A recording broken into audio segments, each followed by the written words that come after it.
Moses died at 120 years old. Deuteronomy is specific about this. His eyes weren't dim. His strength hadn't faded. He could have kept going for years. Then, in the same breath, the text tells us something strange. He was buried there, and to this day, no one knows the place of his grave. Seems simple, right? Except this is Moses, the guy who split a sea, who walked into a burning bush and came out with a legal code for an entire nation. Every other major figure in the Bible gets a location, a monument, sometimes a whole pilgrimage industry built around them. Moses' grave just disappears from the story, almost as if that was the point. Today, we're digging into that decision. A Roman search party that supposedly couldn't find a grave in a surprisingly confined valley. A bronze snake that eventually had to be taken apart with an axe. An ancient manuscript whose surviving pages stop right before the part we actually want.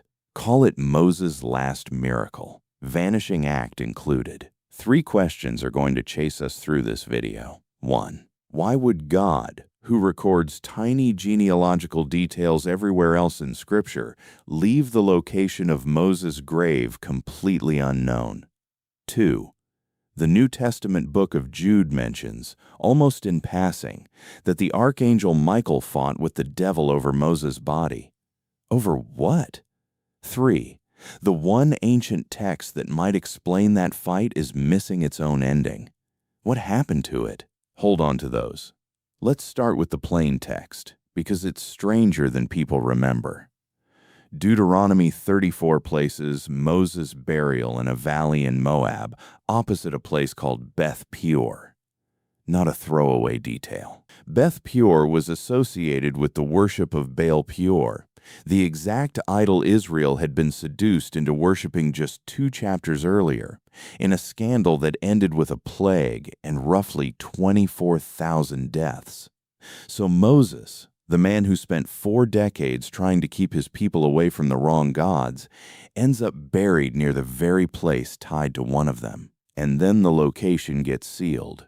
Here's the odd part. Deuteronomy says Moses died on Mount Nebo, then places his burial in a valley opposite Beth Peor, and in the next breath says nobody knows where the grave actually is. The text preserves the death in detail. It withholds the address. It's worth sitting with that contradiction for a second, because Deuteronomy isn't usually this vague. This is a book that lists tribal boundaries down to specific landmarks, that names towns most readers have never heard of and never will again. Precision is basically the book's whole personality. And then, right at the one moment you'd expect the most precision of all, it goes silent. But hiding an address only works if nobody's tempted to go looking. Israel had already shown exactly how tempted they could get. Numbers 21 tells us Moses built a bronze snake on a pole, on God's direct instructions, so that anyone bitten during a plague of venomous snakes could look at it and live, fully sanctioned. This wasn't a golden calf built behind Moses' back. It came with a receipt from heaven. The bronze serpent stuck around for centuries, through judges, through kings, through a kingdom that split in 2. And somewhere along the way, people stopped treating it as a reminder of God's healing and started burning incense to it. By the time King Hezekiah took the throne, 2 Kings tells us Judeans were burning incense to it. So Hezekiah smashed it to pieces and gave it a demeaning nickname, Nehushtan. Roughly. That thing made of brass, just to drain the magic out of it in people's heads. It's the ancient version of a memorial turning into a shrine, the same instinct that still draws crowds to Jim Morrison's grave every year. Except this object was built by Moses himself, with God's blessing, and it still ended up in pieces under a king's axe. If a snake on a stick could pull that off, imagine what people might have done with the actual remains of the man who parted the Red Sea. Now it gets strange. Jude, verse 9, says the Archangel Michael got into a dispute with the devil specifically over Moses' body, and that Michael wouldn't even insult Satan directly. He just said, "The Lord rebuke you." That story appears nowhere in the Old Testament. Jude doesn't explain it or introduce it. He just assumes his readers already know it, which tells you something on its own. Whatever this story was, Jude clearly expected his readers to recognize the reference, even though it never made it into the accepted Hebrew scriptures. Early Christian writers connected Jude's reference to an older Jewish work called the Assumption of Moses, sometimes the Testament of Moses. You'd think we could just go read it and settle the question. Except only one manuscript of it survives. A scholar named Antonio Siriani found it in 1861, sitting in the Ambrosian Library in Milan. 6th century. The older text had been erased and the parchment reused for a different book, a common practice known as a palimpsest. The surviving pages stop before the part of the story that would explain Michael's fight. A substantial portion of the original work is missing. So the surviving manuscript that may help explain Jude's mysterious reference is missing the portion of the story that could have given us the answer. Some interpreters think the dispute wasn't about burial at all. Maybe it was about something bigger, Moses being taken bodily into heaven. Which raises the question, if this fight was over something that big, why does that valley in Moab keep showing up at the center of the story? Jump forward to the Roman period. A rabbinic tradition preserved in Sifrei Devarim tells a strange story. Roman soldiers were supposedly sent to find Moses' grave once and for all. Here's the twist. The ones standing on high ground looked down and swore the grave was below them. The ones down in the valley looked up and swore it was above. The search party split in half, and neither side landed on it. Even Rome, with all its resources and all its administrative thoroughness, couldn't pin it down. Islamic tradition points somewhere else entirely. In a hadith recorded by Bukhari, the Prophet Muhammad says that if he were standing there, he could show his companions Moses' grave near a red sand hill outside Jericho. A shrine called Nabi Musa was later built nearby. Not a confirmed grave, but it remains an active pilgrimage site today. Meanwhile, in Jordan, Christian pilgrims have been visiting Mount Nebo since at least the late 4th century. A nun named Egeria wrote about touring the Church of Moses there in one of the oldest surviving travel diaries we have.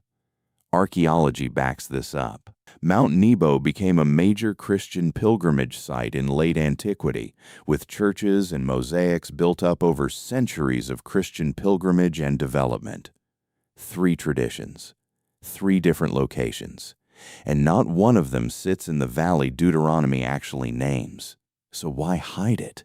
3 real theories are on the table, none of them close the case alone. Theory 1. The location was kept unknown to stop the kind of relic worship that happened to the bronze snake. This has real teeth.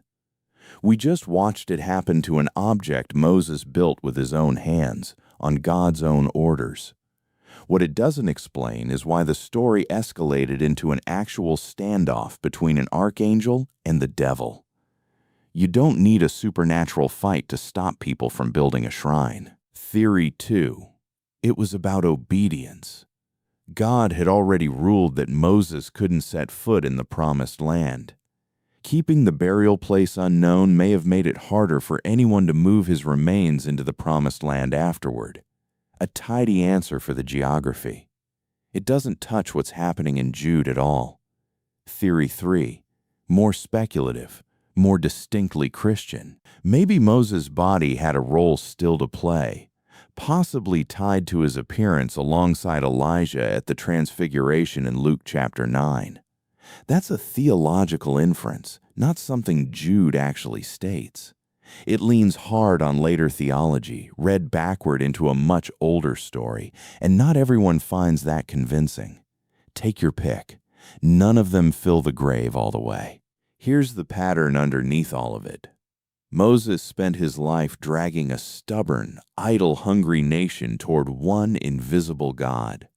And when he died, the story refuses to hand people a single visible thing to worship in that God's place.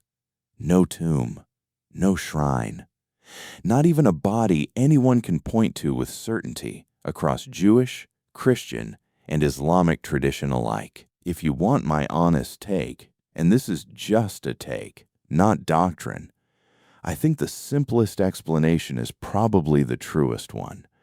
A God who'd already watched his people fall for a golden calf and later a bronze snake decided the safest tribute to one of Israel's greatest prophets was no tribute at all.